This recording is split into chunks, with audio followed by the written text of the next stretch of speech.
This is Iron Sharpens Iron Council. Welcome to the evolution.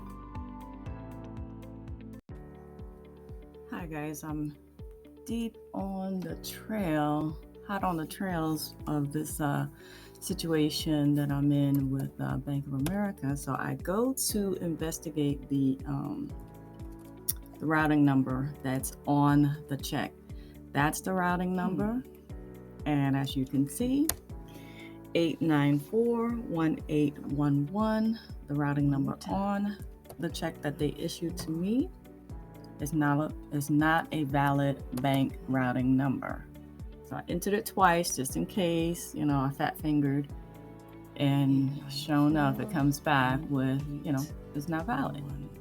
This website is usbanklocations.com. So then I go to the Bank of America website directly. I search for routing numbers. I had already done it before, so it saved my location as Delaware, but I'm actually in Maryland. But I put in Delaware because that's where the check was issued from. And, the ACH, the paper and the wire transfers, none of them match. None of the routing numbers match the one on my check. So then it dawned on me that this is, a financial transaction. And I kept thinking about the par value when you issue a negotiable instrument.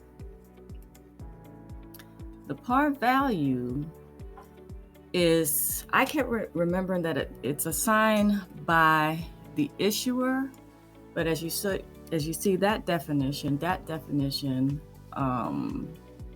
says par value, also called the maturity value or face value, the amount that an issuer agrees to pay at the maturity date. So essentially, what I believe is happening here is they are trading places with me.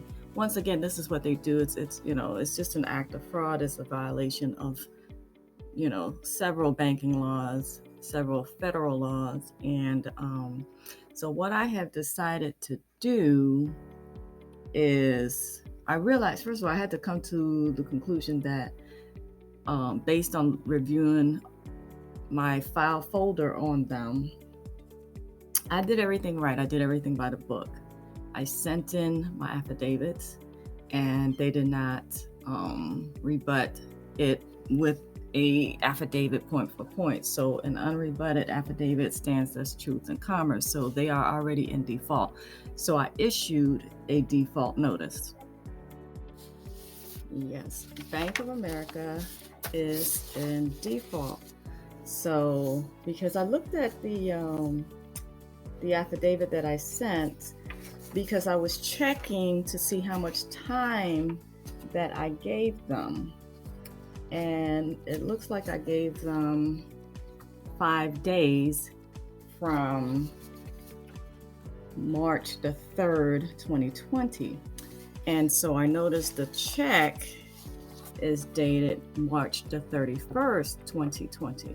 So the check is a novation.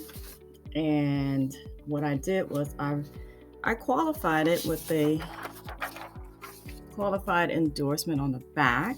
Okay.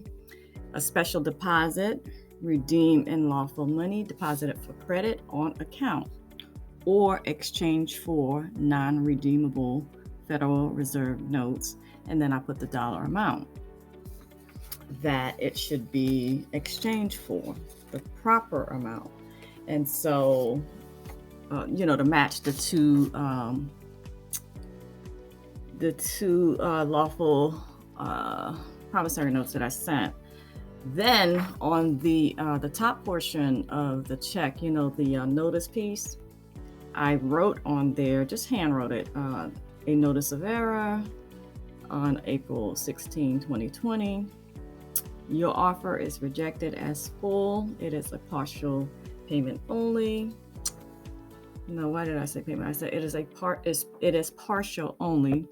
The correct amount is $14 million at par value, dollar for dollar, by issuer. Dollar for dollar means that, on the face of the instrument, you're indicating that you want to exchange it dollar for dollar. Like if I put $1, then I want $1. But in this case, it's in the million, so that's what I want to match it to. So then I put in parentheses, in brackets, C, UCC, and UN Citral. I can never say that. It's an acronym, but I always want to say it as a word. So it's the UNCITRAL, International Bill of Exchange Convention 1988.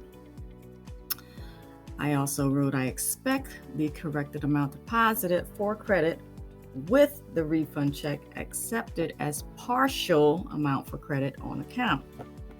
I said, see attached affidavit of March 3rd, 2020, and notice of default with opportunity to cure. And I, did my signature. It's the digital signature because I don't trust them anymore. So I don't give away my property so free and willy-nilly anymore. Being my natural living woman signature, I just give them a digital signature. I'll put the signature that I used in the video description box. So that's where we are. I believe it just kept bothering me. I have a million things to do, but this was just gnawing away at me. So it's just I had to step away and come back to it. And that's when all of the ideas came back to me. But let me read this portion to you guys. Part of the affidavit that I sent. The first one is the affidavit. Where is it? Oh, the verified notice of tender of payment. Okay, so that backed up the instrument. And then I went further to add this affidavit of equitable settlement under necessity. One long fancy way of saying, listen, out of an abundance of necessity, I have to use private issue negotiable instruments because the Federal Reserve notes are for U.S. citizens, and I am under no obligation as a state national. So, that's just a long, winded way of saying that. I just had like 10 bullet points and they have to rebut them, point for point. They did not. And shortly thereafter, they want to just distract me with a check for $197.10. So once again, they're playing games. I don't know what is going on. If anybody knows anything about this routing number, let me know in the comments because I'm hot on the trail. So that's what's happening. I'm sending them the notice of default. I wrote up the notice of error right on their notice to me that was above the check. So I separated the check and I, qualified the check. I gave a qualified endorsement. I think I'm all set. I always feel like I'm forgetting to do something, but of course I have good copies of everything for my own personal records, and we will see what happens, because what happens when we default? Do they say, oh well, let's forget about it? No, they do not.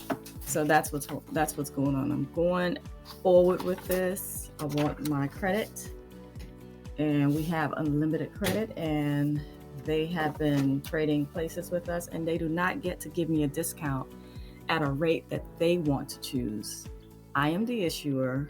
I decide the par value, and they get the discount. They can get a service fee, but I get to indicate I get to decide the par value of the instrument that I issued. So that's where we are. I'm going to be putting that in the mail tomorrow, hopefully. I haven't been out and about, but because I'm just tired of seeing people with the pandemic going. I'm just tired of it. I just want to stay away from them, not because I'm afraid, but just because I'm sick and tired of seeing the gloves and the mask and the nonsense. Oh my gosh. It's just a bizarre world that we are living in right now. So actually, I might need to go out anyway tomorrow, besides the post office, because I'm getting short on some food.